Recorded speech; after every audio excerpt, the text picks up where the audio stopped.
ক্ষুদ্র উদ্যোক্তাদের ঋণ প্রাপ্তির জন্য ব্যবসায়িক লেনদেনের হিসেব নিকেশ সংরক্ষণের পরামর্শ দিয়েছেন অর্থ প্রতিমন্ত্রী। সোমবার রাজধানীতে এসএমই খাতের স্মার্ট ফাইন্যান্সিং নিয়ে আয়োজিত এক আলোচনা সভায় তিনি বলেন, কোনো ধরনের কাগজপত্র ছাড়া ঋণ দেওয়া সম্ভব নয়। তবে এসএমই খাতে ঋণ প্রাপ্তি সহজ করতে প্রথাগত ব্যাংকিং ব্যবস্থা থেকে বেরিয়ে আধুনিকায়নের তাগিদ দিয়েছেন অনুষ্ঠানে উপস্থিত অন্যান্য আলোচকরা। একই সাথে পরামর্শ দেওয়া হয় ব্যবসায়িক লেনদেনের তথ্য পেতে ব্যাংকগুলোকে ফিনটেকের সাথে অংশীদারিত্বের। ওয়ালটন ফ্রিজ কিনে অনেকের মতো আপনিও হয়ে যেতে পারেন মিলেনিয়াল। সেরা পণ্যের সেরা অফার। স্নিগ্ধার কর্মজীবনের শুরুটা শিক্ষকতা দিয়ে। 2014 থেকে 18 4 বছর চাকরি করে যে অর্থ সঞ্চয় করেছিলেন তা দিয়েই শুরু করেছিলেন সলস নামের দেশীয় শাড়ি, গামছা ও বাহারি পণ্যের এই উদ্যোগ। সেদিনের 2 লাখ টাকা দিয়ে শুরু করা ব্যবসা এখন দাঁড়িয়েছে 15 লাখে। তাই স্বপ্ন এখন নিজস্ব কারখানায় পণ্য উৎপাদনের, যার জন্য দরকার ব্যাংক ঋণ। কিন্তু ব্যাংক থেকে কতটা সহযোগিতা পেলেন এই উদ্যোক্তা? ব্যাংকে গেলেও আমাদেরকে ফেরত দেওয়া হচ্ছে যে আপনি অ্যাটলিস্ট ছোট থেকে হলেও একটা স্টোর দেন, কিন্তু ঢাকাতে একটা স্টোর শুরু করতে হলেও কিন্তু মিনিমাম 10 লাখ টাকা লাগে। তো দেখা যায় আমার ইনভেস্টমেন্টই আছে 10 লাখ টাকা, সেটা তো তুলে আমি হুট করে একটা স্টোর দিতে পারছি না। তো এই ছোট ছোট জিনিসের কারণে আমাদের লোনটা আটকায় যায়। শুধু স্নিগ্ধা নয়, এমন সমস্যার সম্মুখীন দেশের সিংহভাগ অতি ক্ষুদ্র ও কুটির শিল্প উদ্যোক্তারা।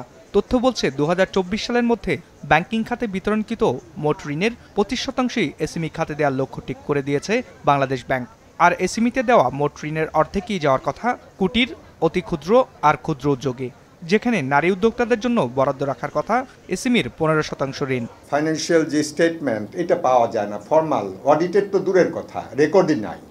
তো রেকর্ড নাই, সেখানে কেন ব্যাংক যাবে? এটা কিন্তু সত্যিকার অর্থে এসএমইদেরই একটা প্রবলেম। এই এসএমই কোনো রেকর্ড রাখতে পারে না, অথবা তার কাছে অ্যাভেলেবল কোনো মিনস নেই। সিএমএসএমই যেহেতু একসাথে উচ্চারণ করা হয়, টোটাল ফাইন্যান্সটাকে একসাথে দেওয়া হয়, কিন্তু বেশিরভাগ সুবিধা কিন্তু ভোগ করে ওই এস স্মলের একটা অংশ আর এম এর একটা অংশ। বাট যার মূল প্রবলেম এম, শুরুর এম মানে মাইক্রো, সে কিন্তু আসলে এর বাইরে থেকে যাচ্ছে। আর্থিক প্রতিষ্ঠান যখন ঋণ দিবে তাকে তো কিছুর উপর ঋণ দিতে হবে, সে তো হাওয়ার উপর ঋণ দিতে পারবে না। এটা তো আমাকে বুঝতে হবে, সেটা যেই অঙ্কের ঋণই হোক। এমন বাস্তবতায় এসএমই উদ্যোক্তাদের ঋণ প্রাপ্তি সহজ করতে প্রচলিত ব্যাংকিং ব্যবস্থার আধুনিকায়ন করার তাগিদ দেওয়া হয় আলোচনায়। একই সাথে উদ্যোক্তাদের লেনদেনের তথ্য পেতে মোবাইল ফাইন্যান্সিয়াল সার্ভিস ও ফিনটেক সিস্টেমের সাথে ব্যাংকের অংশীদারিত্বের পরামর্শ দেওয়া হয় আলোচনায়। ব্যাংক পার্টনার করতে পারে উইথ দ্য ফিনটেক্স, ব্যাংক পার্টনার করতে পারে with the new technology platforms.